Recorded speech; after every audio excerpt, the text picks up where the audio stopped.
4 years ago, Mwaura Kirore launched his first mobile game in Kenya in the Nokia Office Store with a target of 10,000 downloads a year. He reached his goal in just the first week. The racing game with a Kenyan theme, featuring the rowdy public service vehicles called matatus, now boasts 1.2 million downloads in over 160 countries, which is rare for a startup. Then came every developer's nightmare.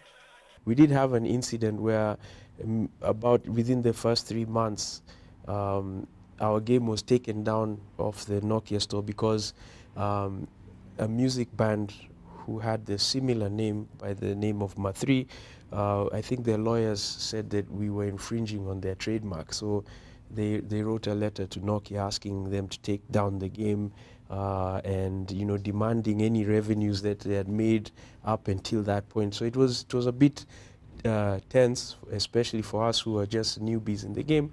But luckily we had covered our bases in terms of trademarking, getting the proper trademarks before we submitted the game onto the store. But not many developers have been as lucky as Mwaura with regards to intellectual property rights. Data shows there are about 15,000 developers in Kenya's IT field, but only 123 patents were filed in the last 5 years to 2013. That number pales in comparison to the United States, where 268,000 patents were filed in the same period. Egypt, on the other hand, filed 683, while South Africa stood at 608 patents. There's been a major knowledge gap and an awareness gap, in the market. A lot of people have ideas but do not understand the process of protecting those ideas. So the big challenge that we face, within the terrain, especially with developers, is that they're very enthusiastic about developing, but they haven't gone through the process of understanding how to protect it. While Kenya has advanced slowly into the knowledge economy with the birth of numerous innovations across different sectors, little economic gain has been realized. This insight led to Microsoft establishing the Kenya Intellectual Property Hub. The hub educates developers on intellectual property, connects them to lawyers, and helps the developers to register their ideas. The 2-year pilot project is a first in Africa. Across Africa, this has been a major challenge for developers and for innovators, with regards to monetizing the applications that have been developed. It's something that we have seen, within the Africa terrain, and that we basically, have decided that we're going to address as Microsoft. And what you will have seen in the last 1 month is a lot of solutions that have come out of Microsoft. Recently, last week, we just launched the MO billing, mobile operator billing, with Safaricom, where developers are able to monetize, applications that they have developed. Kenya's ICT master plan envisions the sector contributing 8% to the gross domestic product by 2017, from the current 3%, and creating 180 direct jobs. This has necessitated the urgency in developing the software economy. So what is the bigger picture?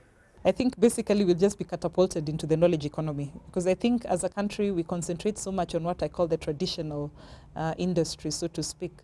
But you find that I think with the advances in technology, the accessibility and of the internet, the cost, the low cost in terms of accessing it, it's something that is going to help the creative sector, more so the youth, because I think currently the government's emphasis is on the youth. And like a large percentage of our population is basically below the age of 25. We feel that it will have a huge economic impact, to the Kenya economy, because the formal space, this formal space will now be able to be taxed. Government will be able to increase their tax ratio. They will be able to meet their mandate of creating jobs for the youth, and get people at work, get people to work. And a word of advice from Mwaura to other developers: the playing field has been leveled. if you look at around the globe, there's enormous wealth being created by this ideas economy, which means that small teams like myself and my team have the chance or the capability to produce massive amounts of wealth from an idea. If you look at some of the success stories, especially in mobile gaming, the chances of a small team of 3 guys making millions versus the chance of a huge team of 200 guys, it's all level now. There's a guy who in his bedroom can make a game that goes on to make $20 million in its first month, competing in the same app store against a company that's been doing this for 20 years with a team of 200. So that guy needs to protect his ideas, because you can be guaranteed that the corporation that has been doing this for 20, they have an army of lawyers.